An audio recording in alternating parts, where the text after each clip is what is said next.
Each week during the 2015 season, we're going to take a look back at a game from 1990. Joining me on that journey will be Darian Hagan, the quarterback from the 1990 Buffaloes.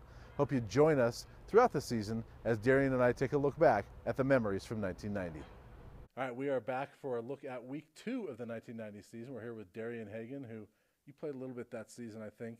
Yeah. Starting quarterback for the 1990 team. And Darian, you guys come into Stanford having tied Tennessee the week before.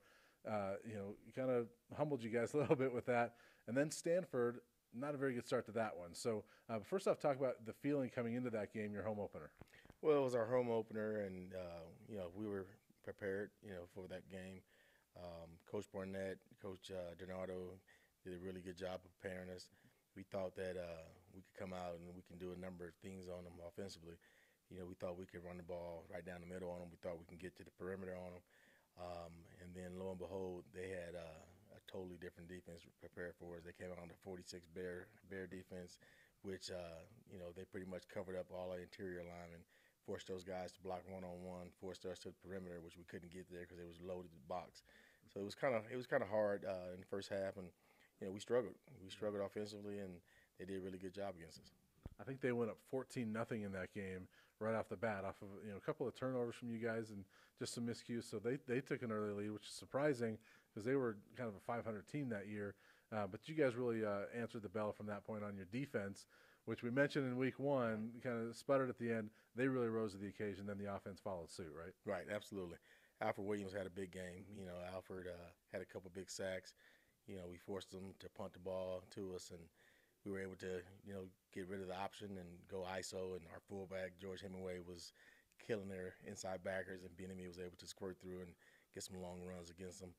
So it was a totally different feel for what Colorado football was about at that time, because we were an option team, and to get the option taken away from you and have to go into be a smash my football team where you're just going downhill, that was something that we were prepared to do, but we didn't know we would have to do it that early in the season. And for us to do it and to do the things that we did in that game to get the victory, fourth down we had to get 1 yard, and we caught a bootleg. Actually, it wasn't a bootleg. It was an ISO play, and Coach Barnett told me to keep it. So I go in and I tell the guys, we're going to run 4 wham, and I'm going to keep it, which I shouldn't have said I'm going to keep it, because when I told them that, everyone blocked for me to keep it, and we almost didn't get the fourth down play. I had to make one guy miss. I spun off of him when we got the first down, and then we scored on fourth down, Eric beating me up and over the top. Yeah, and Chad Brown told me in regards to that game, he said he remembers telling his roommate, this is just not going to be an easy season. After last year, 1989 was a lot of blowouts for you guys.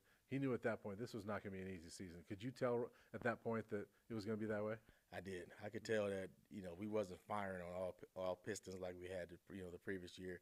The previous year we were done with games by halftime and early into the third quarter. And then the first 2 games where we played, we struggled, and one tie, and then to get a victory, we wasn't as confident as we thought we were. And we knew that we were going to have to battle, and everyone that we played was going to come with their best A game. So we knew we were in for a long season. All right, well, thanks, Darren. That's our look at week 2. We'll come back next week and look at week 3 of the 1990 season.